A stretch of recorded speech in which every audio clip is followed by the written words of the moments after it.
মোৰ আগৰ ভিডিঅ'ত দেখাইছোঁ চাগে মোৰ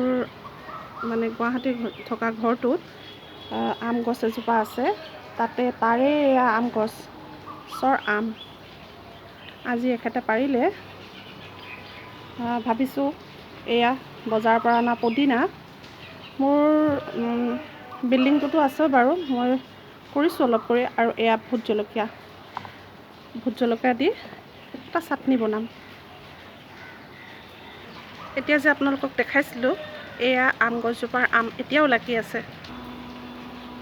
কেঁচা আম খাই ভাল পায়নে বাৰু আপোনালোকে মই কিন্তু কেঁচা আম খাই চাটনি বনাই বিৰাট ভাল পাওঁ আৰু আমকেইটা চাওক না ইমান ডাঙৰ ডাঙৰ যথেষ্ট ডাঙৰ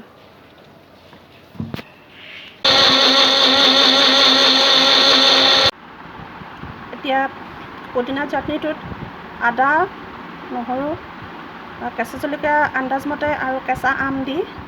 নিমখ অকণমান দি পিনে চাটনি বনালোঁ আপোনালোকেও খাই চাবচোন পিছে সকলোতো বনাই খায়েই বাৰু আপোনালোকে খাইছেই তথাপিও এইজোপা হ'ল বেচিল পাত বৰ ধুনীয়া গোন্ধায় আপোনালোকেতো চিনি পায়ে সকলোৱে চিনি পায় চাগে আমাৰ তুলসী পাত যেনেকুৱা মই যে এতিয়া কৈছিলোঁ আপোনাৰ ভিডিঅ'টোত যে পদিনা লাগি আছে বা পদিনা আছে বুলি এয়া সৰু সৰু পাতকেইটা বাৰু অলপকৈ টাবত কৰিছোঁ এইজোপা গছটো নিশ্চয় চিনি পাইছে সকলোকে খুব গুণকাৰী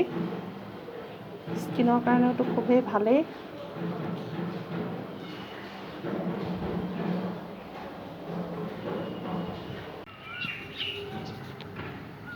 উপকৰণ এইকেইটাই লাগিব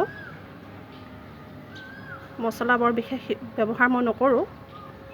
পাতলীয়াকৈ পিঁয়াজ নহৰু আদা গোটা গৰম মছলা লং দুটামান ধনিয়া আৰু জলকীয়া আপোনালোকে নিজৰ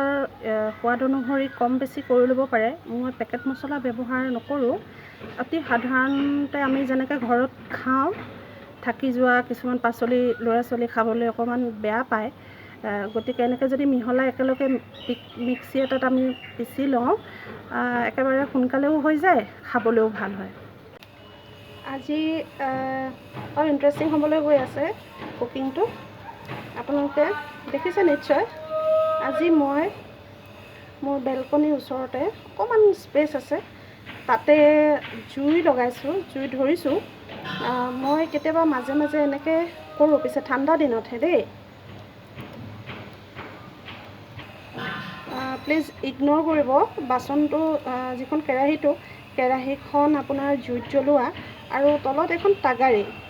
এয়া আলুকেইটা ফ্ৰাই কৰি লৈছোঁ তেলত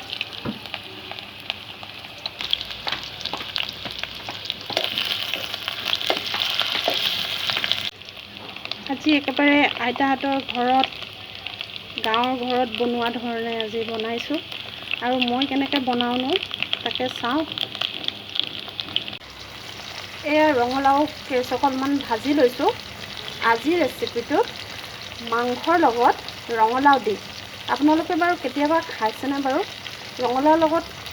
আপোনাৰ মাংস খুব সোৱাদ হয় কিন্তু ৰঙালাও যিহেতু সোনকালে গলি যায় আগতে অকণমান ভাজি লৈ ৰাখি থ'ব লাগে মানে অলপ সময়ৰ মাংস সিজা অলপ আগে আগেহে দিব লাগে মছলাখিনি এইখিনিয়ে এই টেমাকেইটা প্ৰায় জুই বনালে মানে এনেকৈ মই এইকেইটা টেমাৰে ব্যৱহাৰ কৰোঁ এতিয়া আগতে পিচি থোৱা এই মছলাখিনি পিঁয়াজ আৰু বাকী যিখিনি পেষ্টখিনি মই বনাই থৈছোঁ এইখিনি দি পিনি ধুনীয়াকৈ ভাজি লৈ 3-4 মিনিটমানৰ কাৰণে ইয়াৰ মানে পানীখিনি ওলাই অকণমান হেৰি হওক মছলাখিনি সিজক তাৰপাছত আমি বাকীখিনি উপকৰণ দিম আন্দাজমতে এয়া হালধি দিলোঁ বাছ এয়া নিমখ আন্দাজমতে দিলোঁ মছলাখিনি এনেকৈ লৰাই থাকিব লাগিব দেই নহ'লে জুইত লাগি ধৰিব লৰাই থাকিব লাগিব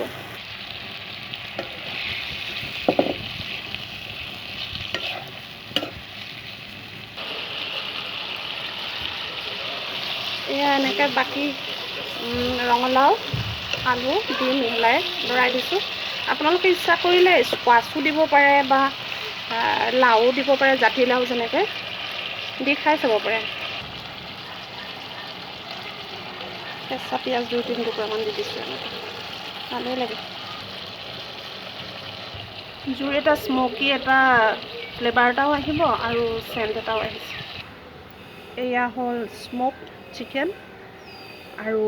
এয়া পদিনা চাটনি। বাকী এইয়া মোৰ ফাইনেল লুক, কেঁচা আম, ভোট জলকীয়া, চিকেন।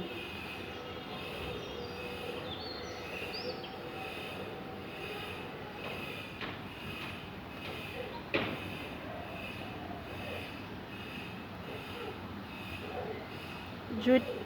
বনালোঁ আৰু জুইত বনাই এনেকৈ কেতিয়াবা খাই ভালো লাগে। আপোনালোকেও নিশ্চয় খাইছে আগে পিছে, পাৰিলে ট্ৰাই কৰি চাব। এই স্মক চিকেনটোত সকলো আগতে থকা চিকেনটো যে বনাইছিলোঁ তাৰ মেৰিনেটখিনিৰে অকণমান টেঙা চেপি পিনে জুইত ভাজি পেলালোঁ আৰু পিঁয়াজৰ সলনি মই নহৰু দি ভাজিলোঁ আৰু কেঁচা জলকীয়া দিলোঁ।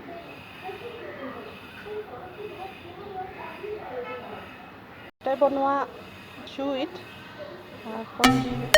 তাতে স্মক